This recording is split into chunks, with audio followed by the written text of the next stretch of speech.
এই দুনিয়ার পুরো জীবনটা এটা হচ্ছে লালসাময় একটা জীবন, লোভ, মরিচিকা, মায়াজাল। এই মায়াজালে আমরা আটকে আছি, ফলে মৃত্যুর কথা আমরা ভুলে গিয়েছি।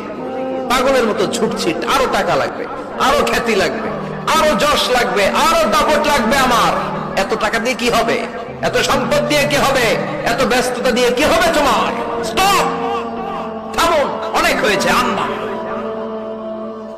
থামুন, take a rest, take a breath and think about death. Think that you have to go back to your Lord. একটু বসেন না, একটু ভাবেন যে আমাকে চলে যেতে হবে, চলে যেতে হবে। এই কোলাহল, এই ব্যস্ততা, এগুলো থাকবে, থাকবো না আমি। সাইয়েদনা ওমর ফারুক বলেছেন, মুতু ক্বাবলা আন তামুতু, মরার আগে একবার মরো।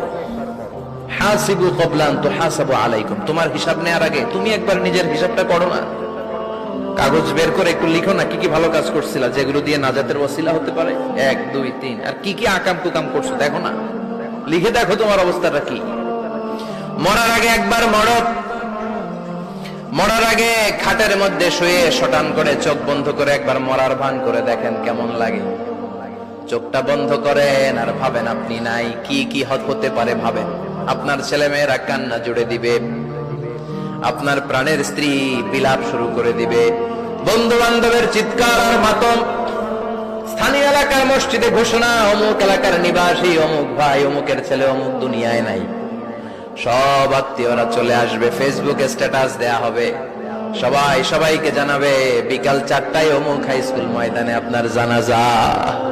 ছুটে আসবে, সবাই ছুটে আসবে আপনাকে শেষ বিদায় দিতে, গুড বাই জানানোর জন্য, আল ওয়াদা, বিদায় জানাতে আসবে সবাই।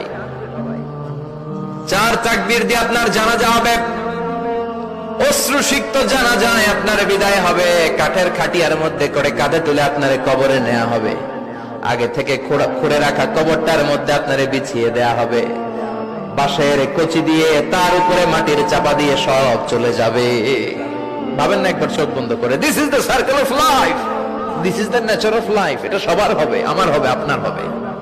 এত মায়া, এত ভালোবাসা কই যাবে?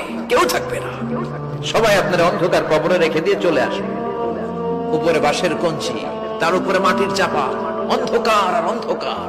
এই অন্ধকার যেন শেষ হতে চায় না, শুধুই অন্ধকার, ঠিক কিনা? এজন্য আমাদের চলে যেতে হবে। দাদা গেল, চাচা গেল, মামা গেল, আমাদেরকেও যেতে হবে, জোরে কোন ঠিক কিনা? একদিন মাটির ভেতরে হবে ঘরে মন আমার, কেন বন্ধ দালান ঘর, প্রাণ পাখি উড়ে যাবে পিঞ্জর ছেড়ে,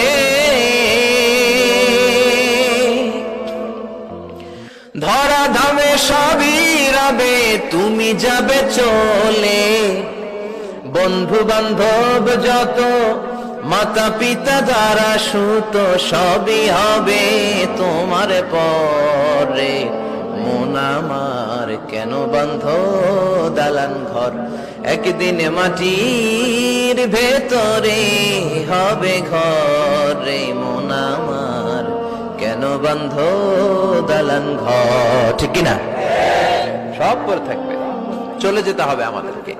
এজন্য আখিরাতের কথা যেন আমাদের স্মরণ হয়। বিশ্বনবী বলতেন, নাহাইতুকুম আন জিয়ারাতিল কুবুর, আমি তোমাদেরকে কবর জিয়ারত করতে আগে নিষেধ করতাম, কিন্তু এখন নিষেধাজ্ঞা প্রত্যাহার করে নিলাম। এখন সব সময় তোমরা কবরের সামনে যাবা আর জিয়ারত করবা।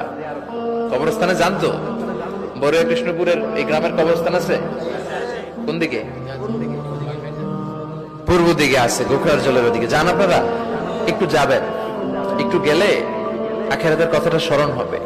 ওখানে ছোট শিশুরা শুয়ে আছে, কিশোর যুবকরা আছে, আপনার মতো তাগড়া যুবক, মুরব্বীরা আছে। এরা এই এলাকায় থাকতো, এরা আকাশ থেকে নেমে আসে না, এই এলাকার সন্তান, আজ নাই।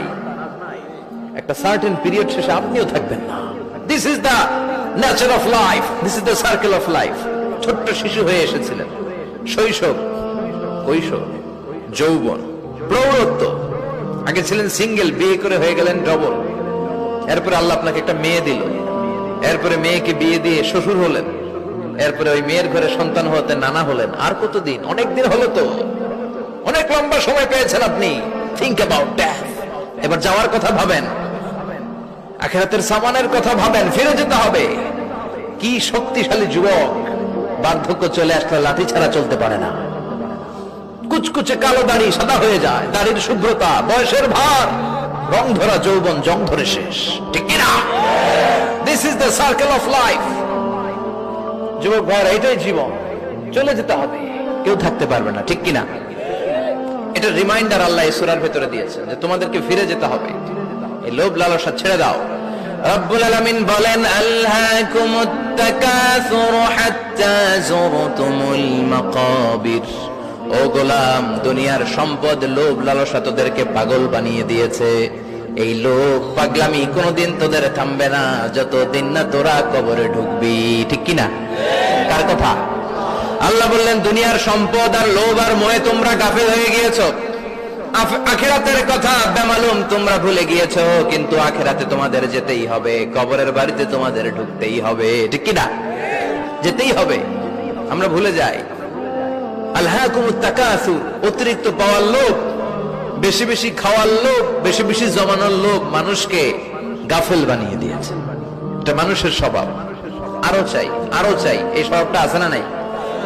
দেখবেন ছোট বাচ্চারা মসজিদের দোয়া অনুষ্ঠান শেষে জিলাপি দেয় না? বড়িয়া কৃষ্ণপুর কি দেয়? আগে বাতাসা দিত না, এখন কি দেয়? জিলাপি দেয়, মিষ্টি দেয়। তো মসজিদের 2-3 গেট থেকে যদি দেয়, ছোট বাচ্চারা দেখবেন এদিক দিয়ে কয়েকটা নিয়ে আবার ওই গেটে লাইন ধরে। ওর হাত হলো ছোট হাত, ওর হাত ভর্তি জিলাপি, আর নেওয়ার জায়গা না, এরপর আরেক জায়গায় লাইন ধরছে, আরো লাগবে, আরো লাগবে, এই আরো আরো আরো চাই, এই স্বভাবটাই মানুষকে কুড়ে কুড়ে শেষ করে দিয়েছে। এত লাগবে কেন তোমার? চাহিদার কোনো শেষ নাই, unlimited demand of human being. যার আছে বেশি তার চাই বেশি, যার সাইকেল আছে তার হুন্ডা চাই, হুন্ডা আছে তো প্রাইভেট কার চাই, প্রাইভেট কার আছে তো প্লেন চাই, প্লেন আছে তো হেলিকপ্টার চাই, হেলিকপ্টার আছে তো ওইটা চাই, ওইটা আছে তো সেটা চাই, ঠিক কিনা? এলাকার মেম্বার যে হয়েছে চেয়ারম্যান হতে চায়, আছে না নাই? চেয়ারম্যান সাহেব এমপি হতে চায়, আছে না নাই? এমপি সাহেব মন্ত্রী হতে চায়, আছে না নাই? মন্ত্রী সাহেব প্রধানমন্ত্রী হতে চায়, আছে না নাই? কিন্তু এই দেশে সুযোগ নাই, কথা কন। এই দেশে প্রধানমন্ত্রী সিলেক্টেড, 2-3 জনের বাইরে কেউ প্রধানমন্ত্রী হতে পারবি না, ঠিক কিনা?